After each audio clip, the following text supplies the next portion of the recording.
The answer that I give, and it's a question which we all hear all the time. You know, I don't give a damn about the roads. I'll be gone by then, or even better, I'll be in Florida hopefully. You're here now. You're renting the roads. So being that you are renting because you are using them, you have to pay rent for the use of the roads, so that someone who moves in 20 years from now does not get hit with the roads that you destroyed. But this is something the board needs to just keep repeating and harping on, that it's part of the cost of living in a community is planning for the future. And I have another answer that we can add to that, because this is one of the biggest complaints that we get from certain boards. We have some communities that have zero capital reserve. And especially in some of the newer communities where they don't have all the problems of a 30-year community, where the roofs are new and the roads are new, their position is, why should we put an extra couple $100 a month into the bank when everything is brand new? I'm not worried about it, worry about it then. That's a typical comment, but the issue is things happen. And roads are expensive and roofs are expensive. They're $500,000, $600,000, $700,000, $800,000 projects. It's much better to put 20 bucks away today than to come up with a check for $2,000 tomorrow. The answer for your homeowners who are older and don't see the need to concern themselves with this is that, do you want to leave your kids with a bill for $7,000 that's due in 30 days? Because when that assessment comes due, if you don't have that money in capital reserves, listen, I'm fixing the roofs with or without you, babe. They're getting fixed.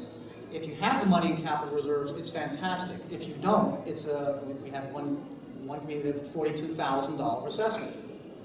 So your answer is, do you want to leave your kids with a bill for $42,000 that's due in 30 days?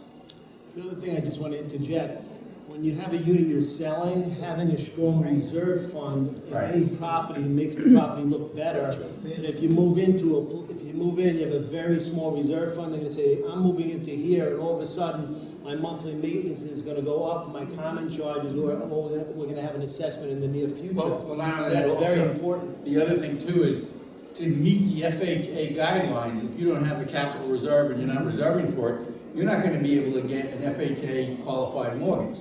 So you're basically, if you want to sell that unit, you're limiting your marketability to people that are not going to be able to get an FHA mortgage. So you might have to sell that unit. Now, granted, when you're 75 years old, you don't care, and you die, the estate's going to have to sell it. But they're still going to have to go through the same hassle of finding a buyer who's going to have to qualify for a non-FHA type of mortgage, and you're limiting your market. So if you limit your market, it's supply and demand. If you only have 3 or 4 people that are bidding on a property as opposed to 6 or 7, you're not going to get the same dollar Are on the it. requirements the same for that non-FHA mortgage? Are they also interested in seeing what the reserves are? Not necessarily, it all depends, but in order to get an FHA mortgage, the whole purpose is that the bank now has the ability to package this up and sell it off to Fannie and Freddie Mae. And the majority of the mortgages now that people are getting are FHA mortgages. They're not getting the non-conforming type mortgages. It's harder to get. The rates are usually higher. So you're limiting your marketability. They call what you're talking about the 75. They call it the Florida syndrome. Why should I bother? Because I'm going to be dead in 5 years anyway. But you know what? That's the attitude, and that's the prevalent view of the community. Not alone. Oh, definitely not.